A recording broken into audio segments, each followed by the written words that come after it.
दोस्तों, आज फिर मैं नई परख के दर्शकों को सीधा संबोधित करने वाला हूं।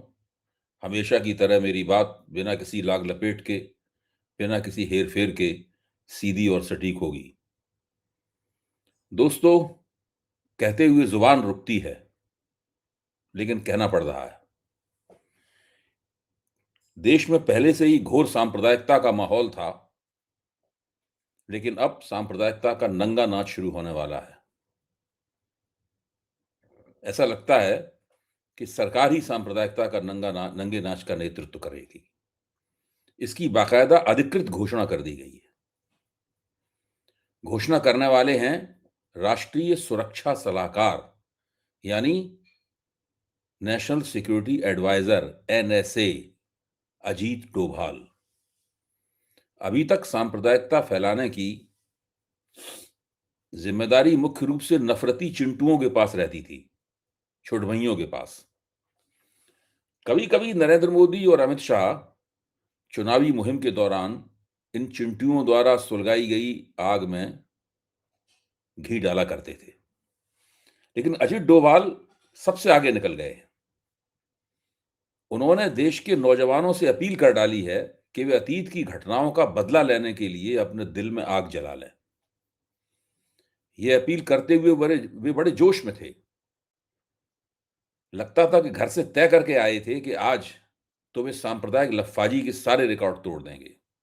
वे शाहरुख खान के अंदाज में दोनों हाथ फैलाकर बोल रहे थे। उन्होंने भारत के इतिहास में हुए अपमान, विनाश और बेबसी का जिक्र किया। उन्होंने कहा कि जैसे हमारे पूर्वजों ने फांसियां झेली, गांव जलाए गए, सभ्यता नष्ट की गई, मंदिर लूटे गए और लोग मूक दर्शक बने रहे। अजय डोभाल ने कहा कि यह इतिहास हमें चुनौती देता है कि आज भारत के हर युवा के अंदर एक आग होना चाहिए। फिर उन्होंने बदला शब्द का इस्तेमाल किया। उन्होंने कहा बदला शब्द आदर्श नहीं है, लेकिन बदला अपने आप में एक बड़ी ताकत है। हमें अपने इतिहास का बदला लेना होगा। डोभाल की ये बातें दरअसल कुछ नहीं छिपाती। इसको अंग्रेजी में फिग लीफ कहते हैं। हिंदी में महाभारत की भाषा में इसे आप केले का पत्ता कह सकते हैं कि उससे कम से कम इंसान की लाज छिप जाती है। डोभाल ने वो केले का पत्ता भी उतार के फेंक दिया है। डोभाल की पुरानी आदत है कि जब भी वे कोई सार्वजनिक भाषण देते हैं तो सिविलाइजेशनल ब्रीडिंग की चर्चा जरूर करते हैं। सिविलाइजेशनल ब्रीडिंग यानी भारतीय सभ्यता उनके ख्याल से 12वीं सदी से ही, जब भारत में पहली बार मुसलमानों की सल्तनत कायम हुई थी, तभी से घायल चल रही है। उसके घावों से लगातार खून रिस रहा है। अब इसका बदला तो लेना ही होगा। जरा सोचिए, आखिर कोई इतिहास का बदला किससे लेगा और कैसे लेगा?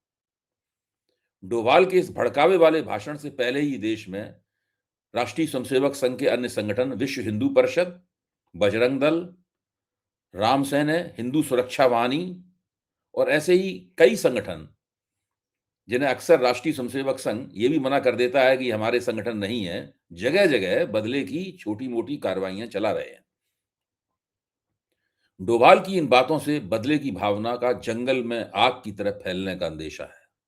हमें ताज्जुब नहीं होना चाहिए कि डोभाल के भीषण भाषण के बाद बदले की ये कार्रवाइयां दिन दूनी रात चौगनी बढ़ती हुई दिखाई देंगी। जल्दी ही हम अजय डोभाल को भारत के टॉप मोस्ट नफरती चिंटू के रूप में देखने वाले हैं। दोस्तों, अभी तक हम यही जानते थे कि बजरंग दल विश्व हिंदू परिषद, राष्ट्रीय स्वयंसेवक संघ के आधिकारिक संगठन है। राम सेना, हिंदू सुरक्षा वाहिनी और ऐसे ही संगठन राष्ट्रीय स्वयंसेवक संघ के अनधिकृत संगठन है। लेकिन जब से अजय डोभाल ने सांप्रदायिक नफरत फैलाने के इस मैदान में छलांग मार के प्रवेश कर लिया है, तब से एक नया संगठन भी सामने आ गया है। इसका नाम है विवेकानंद इंटरनेशनल फाउंडेशन, वीआईएफ। ये वो संगठन है जिसकी स्थापना अजय डोभाल ने आईपीएस से रिटायर होने के बाद की थी। उस वक्त वो इंटेलिजेंस ब्यूरो के डायरेक्टर थे। तो राष्ट्रीय स्वयंसेवक संघ की प्रेरणा से इस संगठन की स्थापना हुई थी। आगे जाकर हम चर्चा करेंगे कि कैसे यह संगठन भी बजरंग दल और विश्व हिंदू परिषद की तरह खोलकर मैदान में आ गया है। दोस्तों, हम जानते हैं कि राष्ट्रीय सुरक्षा सलाहकार का पद देश के शीर्ष पदों में से एक है। अजित डोभाल नरेंद्र मोदी की सरकार 2014 में बनने के बाद से ही लगातार इस पद पर बने हुए हैं। डोभाल का यह पद कैबिनेट मंत्री की रैंक का है। वे प्रधानमंत्री के सबसे विश्वसनीय सलाहकारों में से एक माने जाते हैं। आइए देखें उनकी जिम्मेदारियां क्या क्या है। वे भारत की राष्ट्रीय सुरक्षा परिषद के प्रमुख हैं। वे प्रधानमंत्री को आंतरिक और बाहरी सुरक्षा पर सलाह देते हैं। उनकी खुफिया एजेंसियां जो कुछ भी खुफिया जानकारी जमा करती हैं, उससे वो प्रधानमंत्री को अवगत कराते हैं ताकि सुरक्षा नीति बनने में उन खुफिया जानकारियों का इस्तेमाल हो सके। भारत में जितनी भी आतंकवाद रोधी कार्रवाइयां हैं, सीमा सुरक्षा और अंतर्राष्ट्रीय संबंधों से जुड़े जितने भी मामले हैं, उन सभी पर अजित डोभाल प्रधानमंत्री को सीधी सलाह देते हैं। यानी अगर देश में कोई भी घटना होती है, तो सबसे पहले प्रधानमंत्री इस व्यक्ति से संपर्क करते हैं, वो अजित डोभाल है। मान लीजिए पुलवामा में सीआरपीएफ के ट्रक पे हमला हुआ और सीआरपीएफ के जवान मारे गए, तो सबसे पहला सलाह मशवरा अगर हुआ होगा, तो अजित डोभाल और प्रधानमंत्री के बीच में हुआ होगा। हो सकता है उसमें गृह मंत्री भी शामिल रहे हों, हो सकता है उसमें रक्षा मंत्री भी शामिल रहे हों, लेकिन ये लोग रहे हों ना रहे हों, अजित डोभाल का वहां रहना बहुत जरूरी है। इसके साथ अजित डोभाल राष्ट्रीय सुरक्षा परिषद सचिवालय यानी एनएससीएस का संचालन भी करते हैं। एनएससीएस के वो प्रमुख हैं। इसके रूप में आंतरिक और बाहरी सुरक्षा से जुड़े सभी मामलों के लिए शीर्ष निकाय का नेतृत्व अजित डोभाल के हाथों में भी है। भारत की दो सबसे बड़ी खुफिया एजेंसियां intelligence bureau and research analysis wing के बीच समन्वय स्थापित करना और उनकी गतिविधियों पर नजर रखना, उन्हें नए नए प्रोजेक्ट देना, उन प्रोजेक्ट्स की रिपोर्ट लेना, उनकी उनकी उनके उनके कामकाज को चाक चौबंद रखना, ये सारी की सारी अजित डोभाल की जिम्मेदारियां हैं। अब सोचिए, इतनी ज्यादा जिम्मेदारियां जिस व्यक्ति के पास हैं, वो भारत सरकार ने उसको जो उत्तरदायित्व दिए हैं, उन उत्तरदायित्वों का निर्वहन 2014 से कैसे कर रहा है, हम इस पर एक निगाह डालना जरूरी है। अगर हम इस पर निगाह डाल लेंगे तो फिर हम देखेंगे कि नौजवानों को जो दिल में आग जलाने का वो उपदेश दे रहे हैं, उस उपदेश में और इन जिम्मेदारियों के निर्वहन के बीच में क्या अंतर विरोध है। दोस्तों, अजित डोभाल के एनएसए रहते हुए ही 2019 में पुलवामा पर हमला हुआ। यह हमला सीआरपीएफ के काफिले पर था। इसमें 40 से ज्यादा जवान शहीद हुए। जम्मू कश्मीर के पूर्व राज्यपाल सत्यपाल मलिक दावा कर चुके हैं कि यह एक व्यवस्थागत नाकामी थी, सिस्टमैटिक फेलियर था। इसमें इंटेलिजेंस सुरक्षा लापरवाही शामिल थी और प्रधानमंत्री मोदी तथा राष्ट्रीय सुरक्षा सलाहकार अजित डोभाल ने उन्हें इस हमले पर चुप्पी साधने को कहा था। सवाल यह है, जब हमला हो रहा था उस वक्त अजित डोभाल क्या कर रहे थे? क्या उनके दिल की आग ने उन्हें इस हमले की किसी पूर्व सूचना को प्राप्त करने के लिए प्रोत्साहित नहीं किया? क्या वे पहले सतर्क नहीं थे? नौजवानों के दिल में जो आग वो सुलगाना चाहते हैं, क्या उनके दिल की आग उस समय ठंडी पड़ी हुई थी? इसी तरह 2025 के अप्रैल में पहलगाम की वैसरण घाटी में पर्यटकों पर आतंकवादियों ने खूनी हमला किया, जिसमें 25 से 26 मौतें हुई। इसे भी एक बड़ा इंटेलिजेंस फेलियर माना गया है, क्योंकि पर्यटन को पहले सामान्य घोषित कर दिया गया था, जिसके कारण वहां बड़ी संख्या में पर्यटक आए हुए थे, लेकिन सुरक्षा का कोई बंदोबस्त नहीं किया गया था। ये सीधे सीधे आतंकवादियों को एक न्योता था कि कोई सुरक्षा नहीं है, आइए आप हमला कर सकते हैं। पाकिस्तान के विदेश मंत्री ने हमले की जिम्मेदारी लेने वाले ग्रुप टीआरएफ को संयुक्त राष्ट्र से बचाने का दावा किया। यह भारत की कूटनीतिक नाकामी का सबूत था।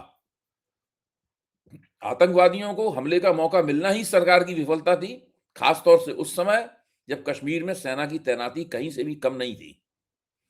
डोभाल के कार्यकाल में और भी बहुत से हमले हुए हैं, जैसे 2016 का उड़ी का हमला, 2016 का ही पठानकोट का हमला, 2024 का रियासी का हमला।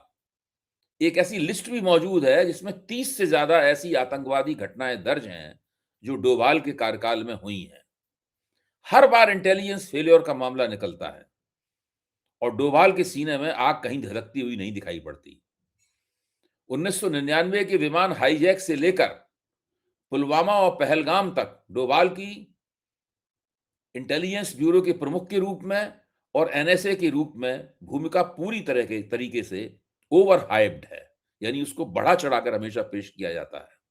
यहां तक कि उनकी इस ओवर हाइप्ड भूमिका के लिए एक ओटीटी प्लेटफॉर्म पर एक सीरीज भी बना दी गई है। इसका नाम ही है इसका नाम ही है सलाहकार।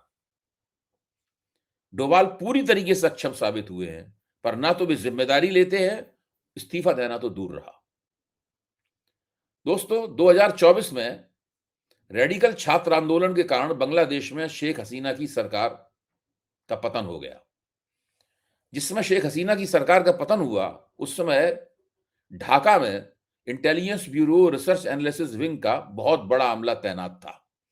हसीना की सुरक्षा की जिम्मेदारी सीधी सीधी भारतीय खुफिया एजेंसियों के हाथ में थी। एक तरह से हसीना की सरकार भारत द्वारा समर्थित सरकार थी, लेकिन डोभाल को पता ही नहीं चला कि कब पश्चिमी साजिशकर्ताओं ने हसीना का तख्ता पलट दिया, नौजवानों को भड़काकर। नए शासन में अस्थिरता फैली हुई है, हिंदू अल्पसंख्यकों पर हमले हो रहे हैं और भारत बांग्लादेश सीमा पर घुसपैठ बढ़ गई है। सबकी जिम्मेदारी अगर किसी एक व्यक्ति पर होती है तो उसका नाम है अजित डोभाल। दरअसल डोभाल पर पड़ोसी देशों नेपाल, बांग्लादेश, मालदीव से संबंधित नीति के संदर्भ में विफलता के आरोप पहले भी लग चुके हैं। भारत की कूटनीति कमजोर पड़ी हुई है, चीन का प्रभाव पूरे दक्षिण एशिया में बढ़ गया है। एनएसए के रूप में डोभाल ने बांग्लादेश से सुरक्षा मुद्दों जैसे आतंकवाद, घुसपैठ को संभालने में जो चूक की है, उससे भारत की सीमा सुरक्षा प्रभावित हुई है। दोस्तों, यह एक आम जानकारी है कि अजित डोभाल के बेटे विवेक डोभाल भारतीय नागरिकता छोड़ चुके हैं। वे ब्रिटिश नागरिक हैं, सिंगापुर में रहते हैं। पाकिस्तानी कंपनियों से एक जमाने में उनकी पार्टनरशिप भी रह चुकी है, यानी वो पाकिस्तान के साथ व्यापार कर चुके हैं।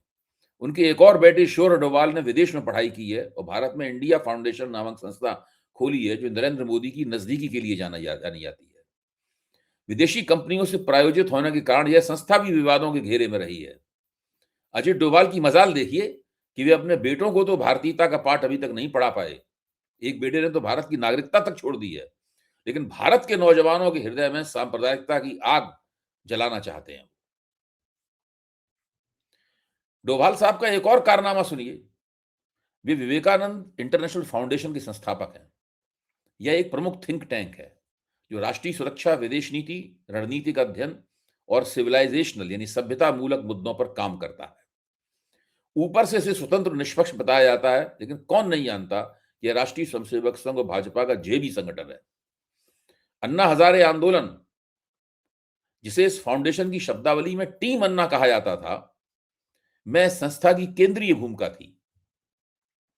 विवेकानंद फाउंडेशन की कथित भूमिका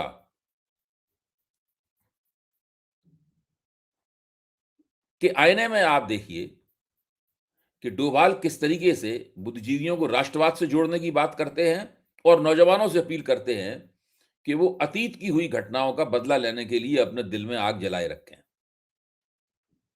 दोस्तों, राष्ट्रीय स्वयंसेवक संघ के थिंक टैंक के रूप में न केवल विवेकानंद फाउंडेशन ने अन्ना आंदोलन की साजिश रची, बल्कि इशरत जहां केस में मोदी का बचाव किया। इसने कदम कदम पर भाजपा की सांप्रदायिक विचारधारा को बढ़ावा दिया। दोस्तों, अभी विवेकानंद फाउंडेशन की मोदी सरकार के संचालन में भूमिका के ऊपर रिसर्च होनी बाकी है। मोदी सरकार जब बनी तो प्रधानमंत्री सचिवालय के मुखिया कौन बने? नृपेंद्र मिश्रा, जो विवेकानंद फाउंडेशन में थे। जब प्लानिंग कमीशन को खत्म किया गया और उसकी जगह एनआईटीआई आयोग बनाया गया, जिसको नीति आयोग गलती से कहा जाता है, हालांकि नीतियों से उसका कोई संबंध नहीं है,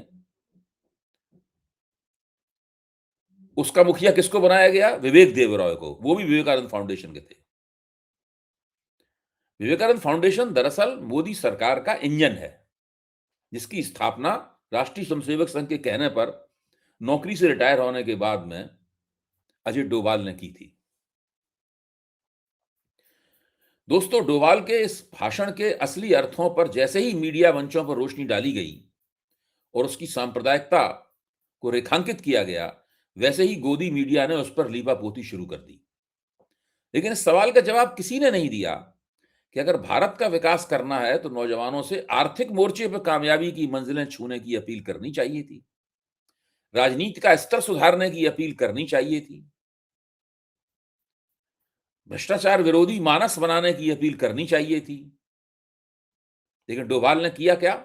डोभाल ने नौजवानों को बताया कि बदला शब्द की ताकत क्या है और अतीत का बदला चुकाना ही विकसित भारत बनाने की शर्त है।